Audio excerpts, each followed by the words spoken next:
పవన్ కళ్యాణ్కి సంబంధించిన భూమి పైన మనం పోయి స్టోరీ చేసినాం కదా, దానికి సంబంధించి హైడ్రా రీసెంట్గా ఒక ఛానల్లో ఇంటర్వ్యూకి వెళ్ళి అక్కడ మాట్లాడారు అనమాట. ఏం మాట్లాడినో వినండి ఒకసారి.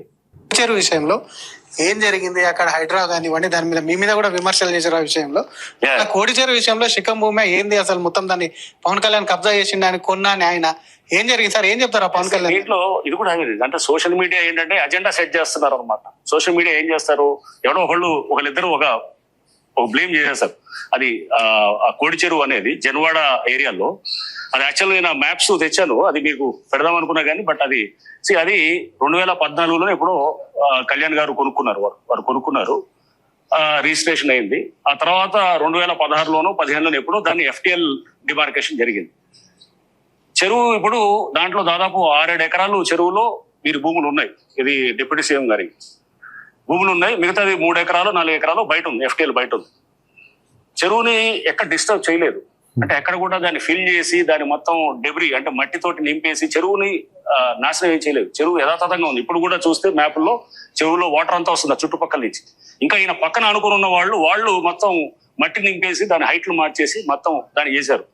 ఇక్కడ వీరు డిప్యూటీ సీఎం ఏపీ వారు ఏవి డిస్టర్బ్ చేయలేదు. చెరువు అలానే ఉందన్నమాట. దాన్ని ఎక్కడ డంపింగ్ చేసి చెరువు ఏది అంటే చెరువు అట్లనే ఉందని చెప్తారు. మళ్ళీ చెరువులో కంచె ఎందుకు వేసారు? కంచె కూడా వేయద్దు కదా, చెరువులో కంచె ఎందుకు వేసారు? మళ్ళీ ఆల్రెడీ వాళ్ళ ల్యాండ్ అని చెప్పేసి ఒక ఐడియా ఉంటుంది సార్, దాంట్లో ఎందుకు వేసారు, కంచె ఎందుకు వేసారు? చెరువుని ఏమి ఇబ్బంది పెట్టలేదు, మరి చెరువులో బోర్ ఎందుకు వేసినట్టు? ఆల్రెడీ చెరువు నీళ్ళు ఉన్నాయి, సో అవసరం అయితే మీరు చెరువు నీళ్ళు వ్యవసాయానికి వాడుకోవాలి, కానీ బోర్ ఎందుకు వేసినట్టు మళ్ళీ చెరువులా? దీనికి ఆన్సర్ ఉండదు. అండ్ సరే మళ్ళీ పక్కన వాళ్ళు అవన్నీ కూడా చెరువుని డిస్టర్బ్ చేసారు, హైట్ వెలిచి అని చెప్పారు, మళ్ళీ వాళ్ళపైన ఆయన యాక్షన్ తీసుకోవాలి కదా మీరు, మళ్ళీ వాళ్ళపైన ఎందుకు యాక్షన్ లేదు? టోపోగ్రఫీని మార్చడం కానీ అది చేయలేదు. ల్యాండ్ కంట్రోల్ ఉండొచ్చు, FTL ఎవరికైనా ఉండొచ్చు. FTL ఇప్పుడు మీరైనా ఉండొచ్చు. ఇప్పుడు మీరు సపోజ్ చెరువులో చాలా మంది వస్తున్నారు, ఇప్పుడు కాపరా చెరువు ఉంది, FTL ఎవరైనా ఉండొచ్చు అని అన్నారు. మళ్ళీ ఆడ మూసీ నదికి సంబంధించి మూసీ నది పరివాహక ప్రాంతాల్లో ఉన్న ప్రజలను మళ్ళీ ఎందుకు ఉండనియలేరు మీరు? రంగనాథ్ గారు వాళ్ళ ఇంట్లోకి రాంగ్ మార్క్ అని ఎందుకు వేసారు? FTL ఎవరైనా ఉండొచ్చు కదా, FTL ఎవరైనా ఉండొచ్చు కదా. అట్లా చాలా కొన్ని ల్యాండ్స్ కొన్ని పైన వేసారు కదా మీరు, కొన్ని గులగట్టే ప్రయత్నం చేసారు కదా, మళ్ళీ దానిపైన ఎందుకు చేయలేరు? సరే పోనీ మూసీ నది కాడ ఉన్నదేమో బఫర్ జోన్ అనుకుందాం, మళ్ళీ సల్కం చెరువు కాడ క్లియర్గా బఫర్ జోన్లో ఉంది కదా, చెరువుల్లో ఉంది కదా, మళ్ళీ దాన్ని ఎందుకు కూల్చారు మీరు? కాపరా చెరువు దాదాపు 110 ఎకరాలు, దాంట్లో దాదాపు 20 మంది ఓనర్స్ ఉన్నారు. దాంట్లో చెరువుల్లో పట్టాలు ఉంటాయి, చెరువులో ఎవరికైనా ఉండొచ్చు. సో ఇక్కడ వీళ్ళు ఫెన్సింగ్ వేసుకున్నారు, ఈ చెరువులో ఫెన్స్ వేశారు.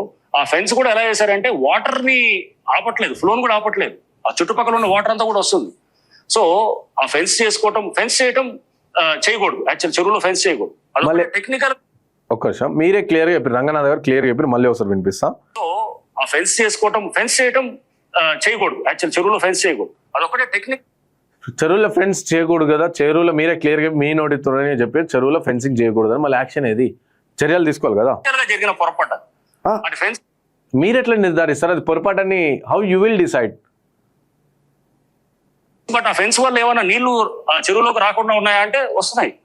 చెరువులను ఎప్పుడైతే కనుక ఫ్లోను ఆపుతున్నావో అప్పుడు రాంగ్ అవుతుంది. దీన్ని వాళ్ళు అక్కడ చెరువుగానే ఉంది, దాన్ని ఫిల్ చేయలేదు. అండ్ చెరువులో వాళ్ళు వేసిన ఫెన్సింగ్ అంతా కూడా నీళ్ళని ఫ్లోని ఇక్కడ కూడా ఆపట్లేదు. ఆపినప్పుడు నో ప్రాబ్లం అది అసలు యాక్చువల్ గా. చూడండి ఇంత క్లియర్ గా చెప్తున్నారు.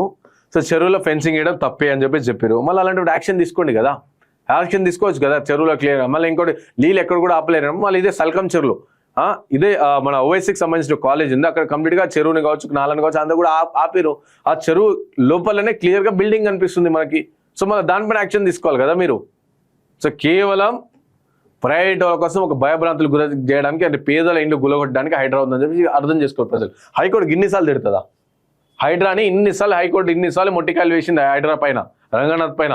సరే చేస్తాం ఏం చేస్తారు అని చెప్పేసి అట్లా మస్తు అయినా సరే ఇంకా హైడ్రా కమిషనర్ తీరు మారట్లేదు. సో తెలంగాణ ప్రజలు గమనిస్తున్నారు, గమనించాలి. సో రంగనాథ్ను అరెస్ట్ చేయండి, ప్రైవేటు భూమిలోకి హైడ్రా వెళ్ళొద్దన్న ఆదేశాలను 3 సార్లు ధిక్కరించారు. అంటే రంగనాథ్ని మన హైడ్రా కమిషనర్ రంగనాథ్ ఉన్నాడు కదా, సో ఆయనను అరెస్ట్ చేయాలని చెప్పేసి నిన్న హైకోర్టు చెప్పిందంట. రంగనాథ్ను అరెస్ట్ చేయండి, ప్రైవేటు భూమిలోకి హైడ్రా వెళ్ళొద్దనే ఆదేశాలను 3 సార్లు ధిక్కరించారు. అలవాటు పడ్డ నేరగాడిలా తీరు, న్యాయవ్యవస్థతో తలపడాలని చూస్తున్నట్టు ఉంది. హైకోర్టు తీవ్ర వ్యాఖ్యలు చేసింది. ఇక న్యాయవాదుల వినతితో అరెస్ట్ ఆదేశాలను ఉపశమన. సో న్యాయవాదులు ఎందుకు సపోర్ట్ చేసి న్యాయవాదుల తీరుతో వినతితో అరెస్ట్ను ఉపసంహారం చేసుకుందంట. సో హైడ్రా కమిషనర్ ఏవి రంగనాథ్ పై సోమవారం హైకోర్టు తీవ్ర ఆగ్రహం వ్యక్తం చేసింది. ఓ ప్రైవేటు కంపెనీకి చెందిన స్థలంలోకి వెళ్లరాదన్న ఆదేశాలను 3 సార్లు ధిక్కరించినందుకు అరెస్ట్ చేయాలని కూడా ఆదేశించింది. ప్రభుత్వ న్యాయవాదుల విజ్ఞప్తితో అరెస్ట్ ఆదేశాలను విరమించినప్పటికీ వ్యక్తిగతంగా హాజరు కావాలని ఆదేశాలు జారీ చేసింది. దీంతో ఆయన సాయంత్రం 6:30 సమయంలో జస్టిస్ జూకంటి అనిల్ కుమార్ ధర్మాసనం ఎదుట వ్యక్తిగతంగా హాజరయ్యారు. ఈ సందర్భంగా ధర్మాసనం రంగనాథ్ను వివరాశాలిపై తీవ్రంగా ఆగ్రహం వ్యక్తం చేస్తూ అలవాటు పడ్డ నేరగాడిలా మారారని వ్యాఖ్యానించింది. మల్కాజ్గిరి మండలం ఉల్లోత్కుంటలోని సర్వే నంబర్ 1-2లలో ఉన్న భూమి విషయంలో రాష్ట్ర ప్రభుత్వం Shanta Sriram constructions private limited అనే సంస్థ మధ్య కొంతకాలంగా వివాదం నడుస్తుంది. సివిల్ సూట్ మొదటి అప్పీల్లో రాష్ట్ర ప్రభుత్వం ఓడిపోయింది.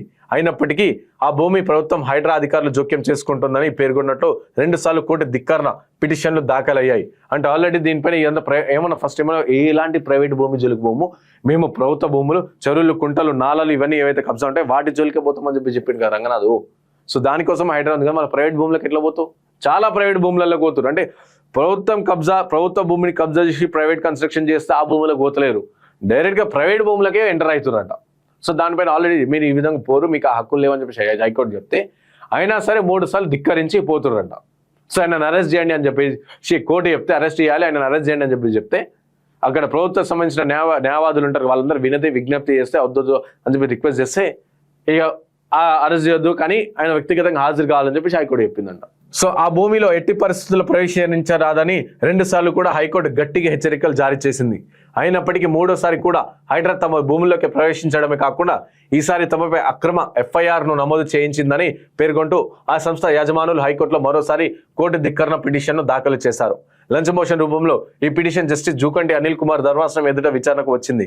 సాయంత్రం విచారణకు హాజరైన రంగనాథ్ కోర్టు ధిక్కరణలకు కేటాయించిన కోర్టు చివరి భాగంలోనే నిలబడ్డారు. ఇక హైడ్రా తరఫున అడ్వకేట్ జనరల్ ఏ సుదర్శన్ రెడ్డి, పిటిషనర్ తరఫున న్యాయవాది వాదనలు విన్న ధర్మాసనం హైడ్రా కమిషనర్ తీరుపై తీవ్ర వ్యాఖ్యలు చేసింది. ఈ రాష్ట్రంలో రూల్ ఆఫ్ లా అనేది ఒకటి ఉంది. హైడ్రా ఏకపక్షంగా వ్యవహరించడం చెల్లదు. కోర్టు ఆదేశాలంటే లెక్క లేకుండా వ్యవహరిస్తున్నారు. అది ప్రైవేట్ భూమి అని హైకోర్టు డివిజన్ బెంచ్ తీర్పు ఇచ్చింది. అది నచ్చకపోతే చట్ట ప్రకారం సుప్రీంకోర్టులో అప్పీల్ వేయాలి. అంతేగాని కోర్టు ధిక్కరణకు పాల్పడుతూ ప్రైవేటు భూములకి వెళ్లి విధ్వంసం సృష్టించడం ఏమిటి?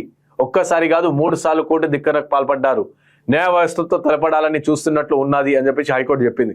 పదే కోర్టు ధిక్కరణకు పాల్పడుతూ ఆయన అలవాటు పడ్డ నేరగాడిలో మారారు. ఏ కారణంతో పిటిషనర్ పై క్రిమినల్ కేసు నమోదు చేశారు, FIR కాపీ కూడా ఇవ్వలేదంటే కావాలని చేసినట్లే కదా అని చెప్పేసి కోర్టు అన్నది. అంటే అతనిపై ప్రైవేట్ భూమికి సంబంధించిన ఎవరైతే కన్స్ట్రక్షన్ సంబంధించిన అతను ఉంటో అతనిపై క్రిమినల్ కేసు నమోదు చేసిందంటే ఎట్లా అంటే క్లియర్ గా ఇక్కడ మనకి అధికార దుర్వినియోగం కనిపిస్తుంది. హైడ్రా కేవలం అంతా కూడా అధికార దుర్వినియోగం. ఒక పోలీస్ స్టేషన్ అని చెప్పేసి పెట్టారు. సో దాంట్లో ఇప్పటివరకు ఎన్ని కేసులు వచ్చినాయి ఒక బయట పెట్టారంటే ఎవరు పెట్టారు? హైడ్రా రంగనాథ్ పెట్టాడు.